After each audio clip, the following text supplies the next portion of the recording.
여러분, 은행들 떼돈을 벌었다. 진짜 떼돈 벌었습니다. 아시다시피 대출을 규제하면서 말입니다. 우대금리를 없앴잖아요. 예.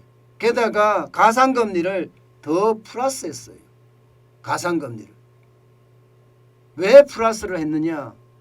당장 말입니다. 정부가 대출 줄여라 하니까 뭐 나도 대출 줄이려고 하면 금리를 올릴 수밖에 없는데 우대금리를 없애고 가상금리를 더 올렸어요. 그렇게 되면 여러분, 이게 예금이나 적금금리보다가 대출금리가 월등하게 더 올라가는 그런 사태가 발생을 하거든요. 그러면 예대 금리차가 어느 정도일까요? 예대 금리차가 엄청납니다.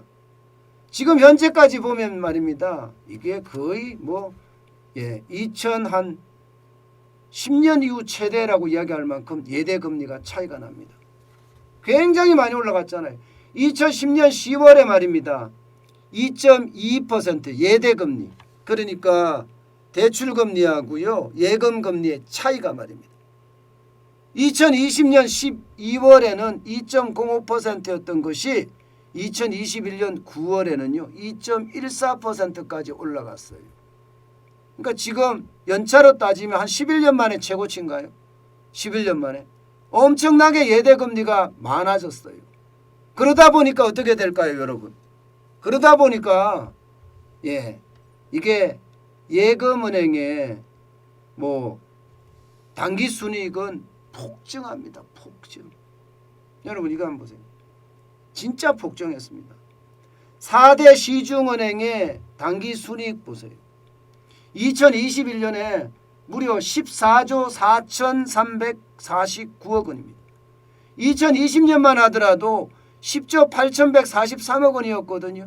2019년도 10조 9,790억 원이었고요. 그런데 2021년에는 그야말로 돈이 엄청 벌었어요. 14조 4,349억 원이니까요. KB만 하더라도 4조 4,535억 원을 벌었죠. 신한도 4조 1,731억 원을 벌었고요. 하나은행도 3조 3,064억 원을 벌었고요. 우리은행은 2조 5,019억 원을 벌었습니다.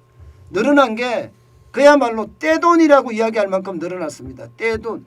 2020년 대비해 보면 단기 순이익만 33% 늘었어요. 33%. 야, 엄청나잖아요. 역대 최고입니다. 역대 최고. 역대 최고예요. 33%나 늘어났으니 이게 어느 누가 역대 최고라고 안 할까요? 그만큼 말입니다. 은행들은 난리가 났습니다. 이렇게 돈을 많이 버니까 이제 은행들은요 이게 성과급으로 사람들에게, 직원들에게 쏘아주는 겁니다. 얼마를 쏘아주냐? 평균 300%입니다. 그래서 성과급이 돈벼락이라는 말이 나오는 거예요. 우리은행만 하더라도요 최근에 기본금 200%에 이게 경영성과급입니다. 여기에다가 사기 진작 명목으로 100%를 주고요. 여기에 플러스 100만 원을 추가해서 실질적으로는 성과급 300%를 줍니다. 우리은행만 이런 게 아니에요. 국민은행도 마찬가지입니다. 월 통상임금입니다. 300%를 지급하기로 했습니다. 이미. 신한은행과 하나은행도 약 300%를 지급을 합니다. 참 이런 걸 보면 이게 결국은 정부가 살찌워진 거잖아요. 누구한테 돈을 뜯었을까요? 돈 빌린 사람들한테 돈 뜯었죠. 돈을 누가 많이 빌렸을까요?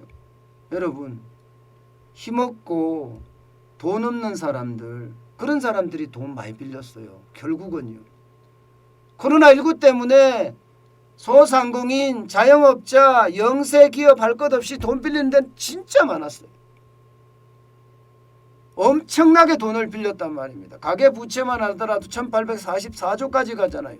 여기다가 개인사업자 부채가 얼마까지 갔어요? 300조 넘었을 겁니다. 300조. 그 정도로 모두가 최악의 어떤 예, 상황에 도착을 했습니다. 예.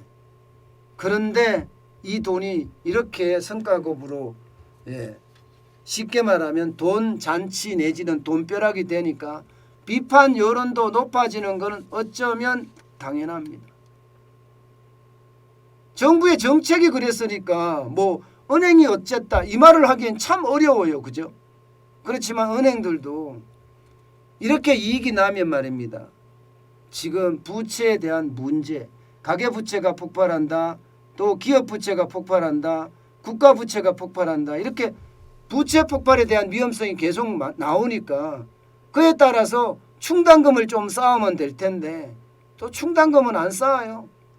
충당금은 오히려 줄어들었어요. 오히려 줄어들었습니다. 충당금. 예, 2021년 1분기에 6조 8,177억 원의 대선 충당금을 쌓았는데 2분기는 6조 7천억대로 줄어들고요. 3분기는 6조 6천억대까지 줄어들었습니다.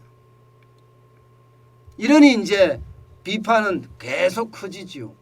이게 부채가 폭발할까 봐 은행들이 대선 충당금을 좀 많이 쌓아 놓으면 부채 폭발에 대한 위험성을 좀 줄여나갈 수 있을 텐데 그렇지 못하고 이렇게 성과급 잔치를 하고 있으니까 시선이 곱지가 못하는 것도 사실이에요.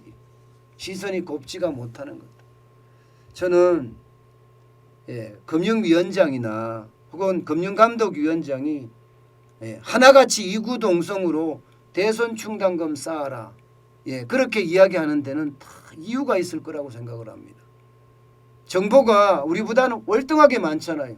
금융위원장이 왜 5대 시중은행 은행장들에게 대선 충당금 더 쌓아라 이야기하겠습니까? 여기에다가 금융감독원장은 왜 대선 충당금 쌓으라고 할까요?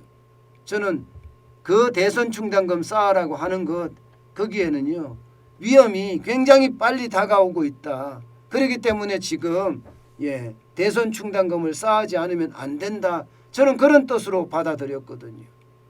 그렇다면 지금 금융권들도 뭔가 현장을 다시 한번 점검해보고요. 빚에 대한 폭발이 있지 않을까. 거기에 대한 충격이 오지 않을까. 대비를 반드시 해야 된다는 그런 뜻입니다. 저는 언제나 말입니다. 부채 폭발, 디폴트는 언제나 올 수 있다고 저는 예상하고 있거든요.